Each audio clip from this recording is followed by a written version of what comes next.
Hi guys, welcome back to Yama TV. आज मैं लेके आई हूँ एक बहुत ही इंफॉर्मेटिव और इंटरेस्टिंग टॉपिक जो आप लोगों को ज़रूर पसंद आएगा। आज हम बात करने वाले हैं दुनिया के 7 ऐसे रेलवे ट्रैक्स के बारे में जो कि बहुत खूबसूरत और बहुत इंटरेस्टिंग है। तो बगैर देर किए हम अपनी वीडियो को शुरू करते हैं। आप सब लोगों ने रेलवे ट्रैक्स तो ज़रूर देखे होंगे और ट्रेन में कभी ना कभी सफ़र तो ज़रूर किया होगा। जो ये ट्रेन सिस्टम यानी रेलवे सिस्टम है, ये 200 साल पुराना है और तब वहाँ पर इतना फास्ट मोड ऑफ ट्रैवलिंग कोई और ना था। इस वजह से ट्रेन बहुत ज़्यादा फेमस हुई और तेज़ी के साथ पूरी दुनिया में फैलती गई। डिफरेंट कंट्रीज ने अपने मुल्क के अंदर बहुत सारे रेलवे स्टेशन और रेलवे ट्रैक्स बनाना शुरू कर दिए ताकि उन लोगों की जर्नी बहुत ज़्यादा जल्दी और बहुत ज़्यादा आसान हो। इसके साथ साथ जितना ही ये रेलवे ट्रैक्स बनाते और जब ये रेलवे ट्रैक्स बनाए जाते हैं तो इस बात को वो लोग बनाते वक्त ज़रूर ज़हन में रखते थे कि रेलवे ट्रैक किसी प्लेन जगह पर हो, इसके रास्ते में कोई ऐसी रुकावट ना हो जिसकी वजह से ट्रेन को चलने में थोड़ी मुश्किल हो। अच्छा गाइज, आज जो मैं आपको बताने वाली हूँ वो 7 ऐसे रेलवे ट्रैक्स के बारे में बताने वाली हूँ जो बहुत ही अनोखे हैं। सो गाइज, ये जो 7 रेलवे ट्रैक है उनमें से फर्स्ट जो हमारा ट्रैक है वो स्विट्ज़रलैंड का एक स्टेप्स नामी रेलवे ट्रैक है जो 404 मीटर ऊंचा जाता है। यानी ये एक पहाड़ पे बना हुआ एक स्टेशन के ऊपर तरफ जाता है ट्रैक। ये काफ़ी ऊंचा है, इसके ऊपर जाने और ऊपर आने का नीचे आने का बहुत ज़्यादा डिफरेंस है और इसमें एक ढलान है जिसकी वजह से ट्रेन स्लिप भी हो सकती थी, लेकिन इस जो ट्रेन इसके लिए स्पेशल यूज़ की जाती है उसके टायर्स को इस तरह से ग्रिप देकर बनाया गया है कि इसकी ऊंचाई से नीचे उतरते हुए या चढ़ते वक्त ये ट्रेन स्लिप नहीं होती। इसके साथ पहले तो ये ट्रेन जो है वो 1889 तक स्टीम इंजन पे चलती थी। इसके बाद 1937 के अंदर ये दूसरे इंजन में बदल दी गई। ये ट्रैक 26 किलोमीटर के अंदर 1600 मीटर का सफ़र तय करता है। 1600 किलोमीटर हाइट के ऊपर जाता है। ये ट्रैक काफ़ी मुनफरद और काफ़ी खूबसूरत दिखाई देता है, लेकिन यहाँ पर मे बी एक्सीडेंट के चांसेस ज़्यादा होते हैं ढलान की वजह से, लेकिन इसको एक प्रॉपर तरीके से बनाया गया है तो इस वजह से आज तक कोई ऐसा इंसिडेंट नहीं आया सामने कि इसमें ट्रेन स्लिप हुई हो। गाइस, नंबर 6 पर आता है हमारा न्यूजीलैंड का एक रेलवे ट्रैक। तो ये जो न्यूजीलैंड का रेलवे ट्रैक है ये न्यूजीलैंड के गांव जिम्सबॉर्न में पाया जाता है, जहां पर एरोप्लेन्स ट्रेन का वेट करते हैं। है ना इंटरेस्टिंग बात? आप लोगों को इसके बारे में नहीं पता होगा, तो चले मैं आपको बताती हूँ। ये जो ट्रैक है इसको एक रनवे के बीच में से बनाया गया है। असल में पहले यहाँ पर रेलवे ट्रैक होता था, बाद में रनवे बनाई गई थी क्योंकि उनको वहाँ पे इस गांव के अंदर कोई और सूटेबल जगह नहीं मिल रही थी एयरपोर्ट बनाने के लिए, जिसकी वजह से रनवे के बीच में से रेलवे ट्रैक गुजरता है। यही वजह है। यहाँ पर जब प्लेन टेक ऑफ करने वाला होता है तो उस वक्त टीम सिर्फ पायलट के साथ कांटेक्ट में नहीं होती, बल्कि वो रेलवे स्टेशन वालों के साथ भी कांटेक्ट में होती है कि कहीं उस वक्त वहाँ से कोई ट्रेन ना गुजर रही हो। अगर वहाँ से ट्रेन गुजर रही हो तो उस प्लेन को वेट करवाया जाता है कि जब तक ट्रेन ना गुजरे तब तक वो टेक ऑफ नहीं कर सकता। और अगर कोई प्लेन टेक ऑफ के बहुत ज़्यादा नज़दीक हो तो ट्रेन को वेट कराया जाता है कि वो ट्रेन रुके ताकि ये प्लेन टेक ऑफ कर ले। इसके साथ साथ इसको इस तरह से बनाया गया है कि टेक ऑफ के इस वक्त रनवे खुरदुरी ना हो। इसको इस तरह से रेलवे ट्रैक को बनाया गया है कि प्लेन को टेक ऑफ करने में कोई मसला ना आ सके।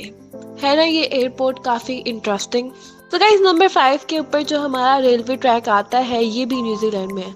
आप सब लोगों को पता होगा कि न्यूजीलैंड अपनी ग्रीनरी, अपनी नेचर की खूबसूरती की वजह से काफ़ी ज़्यादा फेमस है। सो गाइस, इसके प्यारे माउंटेन्स इसको खूबसूरत बनाते हैं। इसके साथ साथ यहाँ पर ट्रैवलिंग करने में भी काफ़ी इशू होता है। तो हम जिस रेलवे स्टेशन की बात करने वाले हैं वो 5270 फीट ऊंचा यानी न्यूजीलैंड के एक शहर जरमत में है, जो जरमत से सेंट मार्ट जाता है, जिसकी टोटल लेंथ 291 किलोमीटर्स है। ये लेंथ जो है, ये टोटल सफ़र ये ट्रेन 8 आवर्स में करती है, यानी इसको दुनिया की सबसे ज़्यादा स्लो ट्रेन भी कहा जाता है। इसको दुनिया की सबसे ज़्यादा स्लो ट्रेन इस वजह से कहा जाता है क्योंकि इस वक्त ट्रैक पे बहुत ज़्यादा बर्फबारी होती है, ये काफ़ी ठंडा इलाका है और बर्फ़ के ऊपर आप सबको पता है ट्रेन स्लिप होती है, जिसकी वजह से ये ट्रेन काफ़ी स्लो चलती है और ये दुनिया की सबसे ज़्यादा स्लो ट्रेन कहलाई जाती है। इस ट्रैक के ऊपर सिर्फ और सिर्फ एक ट्रेन जो है वो सफ़र कर सकती है एट अ टाइम, और वो करती है ग्लेशियर एक्सप्रेस। जो ये ग्लेशियर एक्सप्रेस है ये 91 टनल से होते हुए जाती है, जिनमें से एक टनल 16 किलोमीटर लंबा है। इसके साथ साथ ये एक ब्रिज से भी होती जाती है जिसकी 45 फीट लंबाई है, जो कि काफ़ी खूबसूरत और काफ़ी ख़तरनाक ब्रिज भी है। इसके साथ साथ ये जो ग्लेशियर एक्सप्रेस है ये सिर्फ और सिर्फ एक टाइम में एक ही ट्रेन जा सकती है और आ सकती है। सिर्फ ट्रेन सिंगल ट्रेन के ऊपर बना हुआ है, सिंगल ट्रैक के ऊपर बना हुआ। गाइस नंबर 4 के ऊपर जो हमारा रेलवे ट्रैक आता है ये भी न्यूजीलैंड के अंदर है। आप सब लोगों को पता होगा कि न्यूजीलैंड के अंदर माउंटेन्स बहुत ज़्यादा हैं, ये एक हिल स्टेशन है, तो यहाँ पर ट्रैवल करने के लिए ट्रेन को पहाड़ों के ऊपर चढ़ना पड़ता है।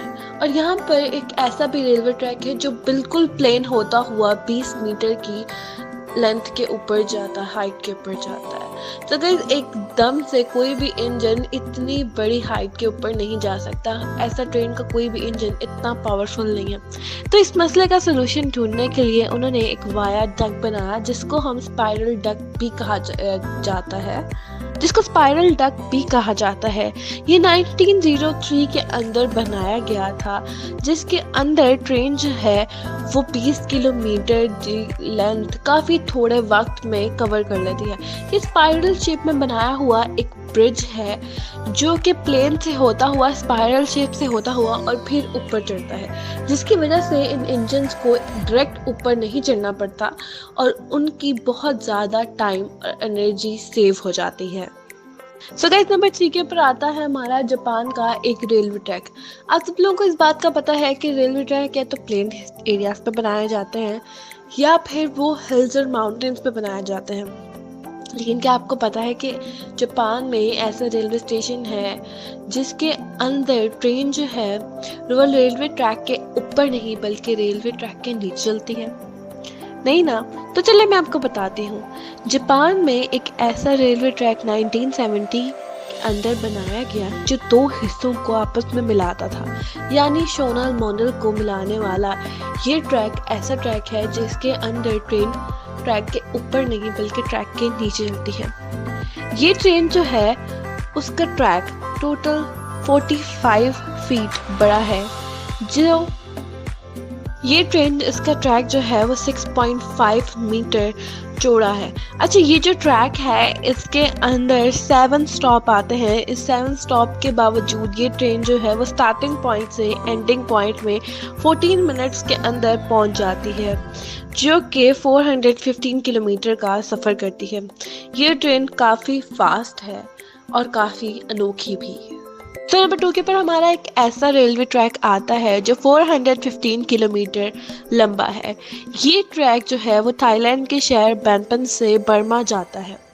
इसको ऑफिशियली बर्मा रेलवे बोलते हैं, लेकिन लोगों में ये डेथ रेलवे के नाम से ज़्यादा मशहूर है।